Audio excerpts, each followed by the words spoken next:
Olá, seja bem-vindo aqui ao canal Vida Abundante, um canal onde temos a oportunidade de compartilhar as maravilhas de Deus e também de responder algumas perguntas. E nós já respondemos algumas perguntas e hoje eu vou responder uma pergunta que também é extremamente importante e que tem afligido o coração de muitas pessoas. A pergunta é: o que é blasfêmia contra o Espírito Santo? E como eu sei que não pequei contra o Espírito Santo?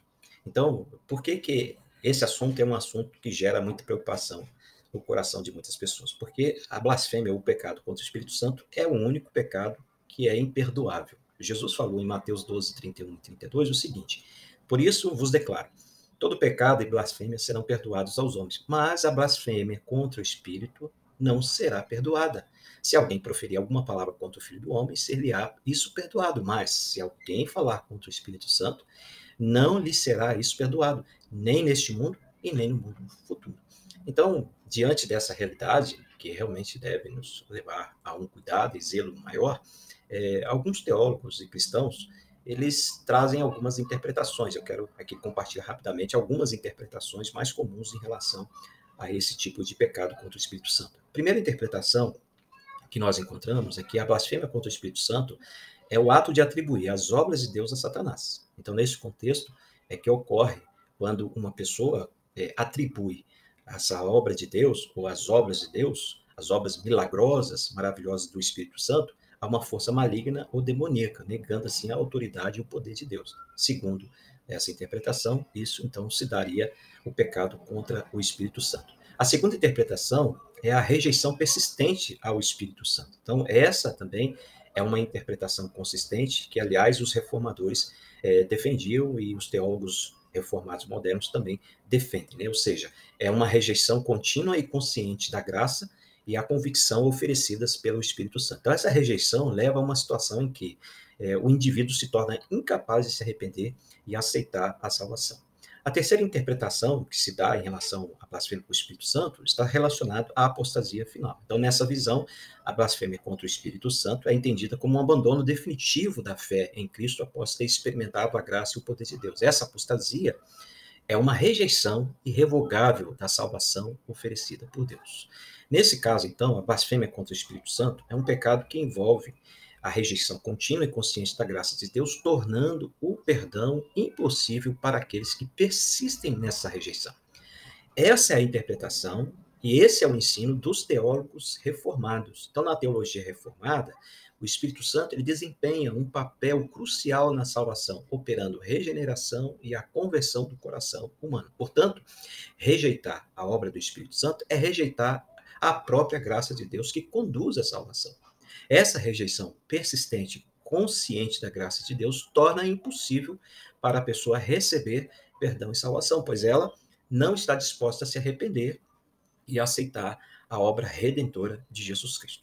Mas aí pode ser que nesse momento até aqui da explicação você tenha se perguntado, mas como alguém pode resistir à graça de Deus se a graça é irresistível? Pois é, essa é uma pergunta também de grande importância. Veja, nós presbiterianos cremos e confessamos a teologia reformada, ok?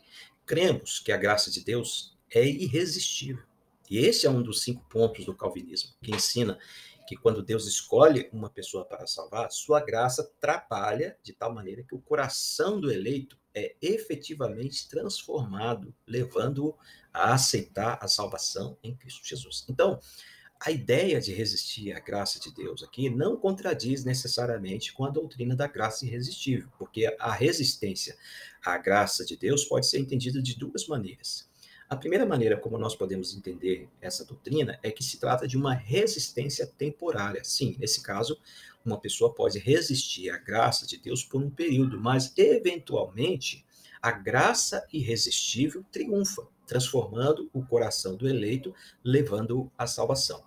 Essa resistência temporária pode ser vista em algumas histórias bíblicas, e a mais conhecida é a história do próprio apóstolo Paulo, que inicialmente perseguiu os cristãos antes de ser convertido no caminho de Damasco, como relata o livro de Atos, capítulo 9, do versículo 1 a 19. Então, essa é a primeira forma como nós podemos entender essa questão da rejeição como sendo uma rejeição temporária no caso dos eleitos. Já a segunda forma de interpretar essa doutrina diz respeito à resistência por parte dos não eleitos. Então, a resistência à graça de Deus também pode ser entendida como a rejeição contínua da graça por parte daqueles que não foram eleitos por Deus para a salvação. Então, nesse caso, a graça irresistível se aplica apenas aos eleitos, enquanto que os não eleitos continuam resistindo à graça de Deus. Por isso, nesse caso, essa resistência contínua e consciente quanto à graça de Deus e à obra redentora de Jesus Cristo é que leva essa pessoa a pecar contra o Espírito Santo. Uma vez que ela peca contra o Espírito Santo, a Bíblia diz que não há mais condições dela ser perdoada, e isso eternamente. Portanto, a blasfêmia contra o Espírito Santo, ela pode ser entendida como uma blasfêmia persistente e consciente à obra do Espírito Santo na vida da pessoa. E essa resistência só pode acontecer por parte dos não eleitos, que não são objeto da graça irresistível de Deus, não são objetos de uma transformação de dentro para fora, né, do coração, sendo assim regenerados. Então, nesse caso, somente essas pessoas que, infelizmente, não foram eleitas é que se colocam nessa posição de resistentes de forma consciente à graça de Deus. Aí também surge aquela pergunta, né? Tá bom, pastor, mas como eu posso saber que eu não pequei contra o Espírito Santo? Bem, é simples, é muito simples e eu tenho certeza que vai trazer paz ao seu coração. A primeira dica que eu dou é que quando você faz uma pergunta dessa e vive com essa preocupação, então é sinal de que você não pecou contra o Espírito Santo, porque uma pessoa que não tem Cristo, não tem o Espírito Santo dentro dela, ela não tem nenhum tipo de preocupação em relação a isso. Para ela, tanto faz. Ela vive a sua vida agradando a si mesma e não tem nenhum tipo de preocupação com a sua espiritualidade nem com o seu destino. Então, nesse caso, o fato de você já estar preocupado ou de estar interessado em saber isso já diz muita coisa sobre a questão da blasfêmia ou não contra o Espírito Santo, ok? Mas ainda tem outras dicas aqui que eu quero dar. Em primeiro lugar, né, nessa lista de dicas que eu vou dar, é que uma pessoa ela pode ter certeza de que ela não pecou contra o Espírito Santo quando ela se arrepende de seus pecados. Sim, se uma pessoa se arrepende sinceramente de seus pecados e busca o perdão de Deus, isso é o sinal de que ela não cometeu a blasfêmia contra o Espírito Santo. A blasfêmia contra o Espírito Santo envolve, então, uma rejeição persistente e consciente da graça de Deus, tornando o arrependimento e o perdão impossíveis a essa pessoa, porque o arrependimento verdadeiro demonstra que o Espírito Santo está trabalhando no coração dessa pessoa. Então, se ela não tem arrependimento e ela não tem nenhum incômodo em relação a isso, então é sinal de que ela não é uma pessoa eleita ou que já tenha pecado contra o Espírito Santo. A segunda dica é a fé em Cristo. Então, acreditar e confiar em Jesus Cristo para a salvação é outro sinal de que uma pessoa não pecou contra o Espírito Santo. Porque a fé é um fruto da obra do Espírito Santo na vida dessa pessoa. E alguém que tem fé em Cristo está respondendo à convicção e à obra do Espírito Santo. É sinal também de que o Espírito Santo habita nela. E uma vez que o Espírito Santo habita nela, esse Espírito capacita a pessoa a nutrir a sua fé, a desejar ter mais comunhão com Deus, a buscar mais o Senhor. Então, isso é prova também de que essa pessoa ela não cometeu o pecado contra o Espírito Santo. E a terceira e última dica aqui é a transformação espiritual. Então, se uma pessoa está experimentando uma transformação espiritual, crescendo em santidade e amor por Deus e pelos outros, isso indica que o Espírito Santo está atuando na vida dela. Se essa pessoa está buscando a Deus em oração, buscando a Deus na meditação da palavra, no estudo bíblico, na comunhão com os irmãos, no serviço cristão, então essa pessoa com certeza ela não pecou contra o Espírito Santo, porque a blasfêmia contra o Espírito Santo envolve resistir essas obras do Espírito Santo na nossa vida, enquanto que a transformação espiritual demonstra uma resposta positiva a essa influência do Espírito Santo. Desse modo, meus queridos, é importante então lembrar isso, né? Primeiro, nós temos essa convicção de que aqueles que são eleitos, que foram eleitos antes da fundação do mundo, eles não resistirão à graça. Essa resistência poderá acontecer de forma temporária, mas no final a graça triunfa. Já aqueles que não são eleitos, eles resistirão continuamente, persistentemente. E porque eles não são eleitos, então eles acabam pecando contra o Espírito Santo. E esse pecado nós já vimos que não há perdão para ele.